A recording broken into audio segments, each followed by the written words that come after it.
Aos 24 anos, vivenciei uma situação inusitada. Naquele tempo, meu noivo, Tiago, e eu morávamos em uma espaçosa fazenda em Carolina do Sul. Apesar de alugarmos apenas uma pequena moradia na propriedade, tínhamos total liberdade para explorar os arredores.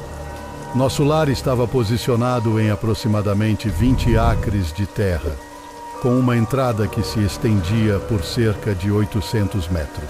Éramos os únicos moradores, incluindo eu, Tiago, nosso gato resgatado de um celeiro, que era bastante excêntrico, e nossa adorável, porém medrosa, pitbull chamada Luna, que pesava cerca de 34 quilos. Apesar de seu tamanho, ela tinha medo até da própria sombra. Normalmente, ao retornar do trabalho, eu levava a Luna para passear e Tiago frequentemente se juntava a nós. Não que eu tivesse receio de sair sozinho, mas ele passava muito tempo jogando videogames, então era benéfico para ele respirar um pouco de ar puro. A entrada da nossa propriedade era seguida por uma estrada de 19 quilômetros, através de bosques e fazendas, até finalmente reconectar com a civilização. Então estávamos consideravelmente distantes de outras pessoas, exceto pelo nosso senhorio, claro. Os primeiros quilômetros atravessavam terras agrícolas abertas, seguidos por uma pequena faixa de floresta e depois aproximadamente 800 metros de campos de trigo. Após isso, havia uma densa floresta por mais 3 quilômetros. O início da noite era como qualquer outro dia útil, quando Tiago e eu voltávamos para casa, para o nosso aconchegante chalé e nossos felizes animais de estimação. Luna estava ansiosa para passear, então a acalmei e troquei de roupa. Perguntei a Tiago se ele viria conosco, mas ele recusou, dizendo que havia visto um coiote próximo ao campo, ao lado da nossa casa. Como bem sabemos, coiotes são principalmente carroceiros, especialmente aqui na costa leste. Então eu não estava particularmente preocupada, especialmente por me considerar capaz de me defender. Chamei-o de medroso e disse a Luna que teríamos que ir sem ele. Deixamos o chalé e começamos a caminhar em direção à entrada. O sol estava se pondo e o ar de outubro estava fresco. Os campos de milho ao lado da nossa longa entrada sussurravam ao vento. O milho estava com cerca de 2 metros de altura naquele momento do ano, tornando impossível ver através dele. Achei que Tiago estava tentando me assustar ao mencionar o coiote no campo. Parecia improvável que encontrássemos um em nosso passeio vespertino com Luna.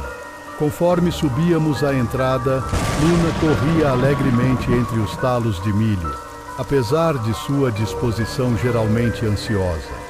Sabia que se houvesse algum perigo, ela me alertaria correndo de volta. Quando alcançamos o final da entrada, o sol já havia se posto e a lua estava alta no céu. Não estava completamente cheia, mas fornecia luz suficiente para que eu não precisasse usar minha lanterna. Viramos à esquerda na estrada e avançamos pelo primeiro trecho do campo cheio de soja.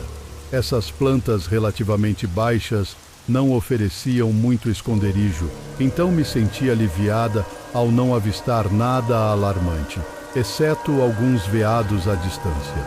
Enquanto caminhávamos, lancei um graveto para Luna e ela o trazia de volta repetidamente, como é típico entre dono e cachorro. Alcançamos a primeira pequena seção de árvores e Luna parou esbarrando em minha perna, indicando que algo estava à frente. Não era um coiote ou um veado, mas sim um coelho que havia sido atingido por um carro e ainda estava se debatendo. Sabia que era improvável que sobrevivesse e que provavelmente havia atraído o coiote de volta para a área.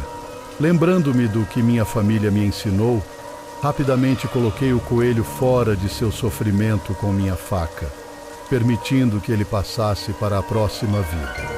Sentindo-me triste, mas de certa forma aliviada por tudo que encontramos, ter sido alguns veados e aquele pobre coelho, Continuamos nossa caminhada e adentramos o próximo campo. Este estava cheio de trigo quase pronto para a colheita, então era bem alto e difícil de ver através dele. O campo estava tranquilo e Luna não reagiu a nada, então imaginei que os coiotes, se houvesse algum, tinham ido embora. No entanto, ao contornarmos a esquina do campo e entrarmos na próxima área, com trigo à nossa esquerda e uma floresta à nossa direita, o ar pareceu ficar parado. Luna se aproximou de mim e ouvi um farfalhar no campo de trigo. De repente, vi 3 caudas recuando em direção à floresta. Embora os coiotes do leste sejam pequenos, podem ser assustadores em bando. Luna eriçou o pelo e eu gritei: "Saiam daqui! Vão!" com toda a força que pude. Os coiotes se assustaram e se dispersaram para as árvores. No entanto, decidi virar e sair dali antes que decidissem se reagrupar. Embora eu seja corajosa, não entraria numa floresta escura com um bando de coiotes e minha pitbull medrosa. Ao nos virarmos para voltar, um farfalhar no trigo chamou minha atenção. Pensei que fosse um coiote, mas quando Luna parou e encarou, soube que era algo mais. Assoviei para que ela viesse até mim, e meu assobio agudo de 2 dedos foi devolvido de dentro do trigo.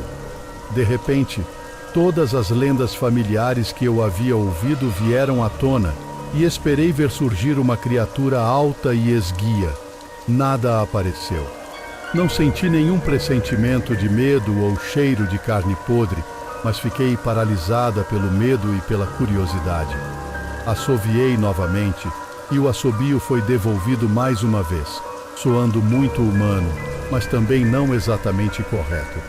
Contra meu melhor julgamento, disse olá, e minha voz foi devolvida da mesma forma. Minha mão estava na minha faca enquanto comandava a entidade para se mostrar, mas tudo que ouvi foi silêncio. O farfalhar começou novamente e liguei minha lanterna, iluminando o campo de trigo. O que vi me confunde até hoje. Olhos de animal refletindo de volta para mim em verde e amarelo. Mas o que eles estavam conectados não fazia sentido. Havia uma garota, não mais velha que 16 anos, agachada no trigo, vestindo o que acredito ser pele ou pelo de cervo. Ela era muito magra e parecia que sua pele nunca havia visto a luz do sol. Seu cabelo era longo e emaranhado com trigo e folhas. Em outras circunstâncias, eu teria achado ela linda, mas naquele momento, ela era aterrorizante. Encaramo-nos por o que pareceu uma eternidade, mas deve ter sido apenas 1 minuto. De repente, ambos ouvimos o uivo inconfundível de um coiote vindo da floresta, e nossas cabeças se voltaram imediatamente para o barulho. A garota correu para o trigo em direção ao som, e no mesmo instante Luna correu em direção à nossa casa, e eu a segui. Não paramos de correr até chegarmos à entrada, e eu parei porque não queria que Tiago soubesse que eu estava fugindo de algo. Ainda podia ouvir os uivos à distância, e começamos a caminhar rapidamente. Chegamos ao chalé sem mais problemas, e nunca contei a Tiago sobre isso, pois não queria que ele saísse com a arma. A garota não me machucou, então não achei certo fazer nada. No entanto, fui acordada no meio da noite pelo som de coiotes do lado de fora do nosso chalé. Isso não era incomum, mas agora me pergunto se ela estava com eles. Por cerca de 1 mês, parei de me obcecar sobre aquela noite e quase senti como se tivesse imaginado tudo. Mas então, enquanto voltava do trabalho, tive que frear bruscamente para evitar atingir algo na estrada. Era escuro, e quando os faróis do meu carro atingiram seus olhos, eles refletiram verde e amarelo.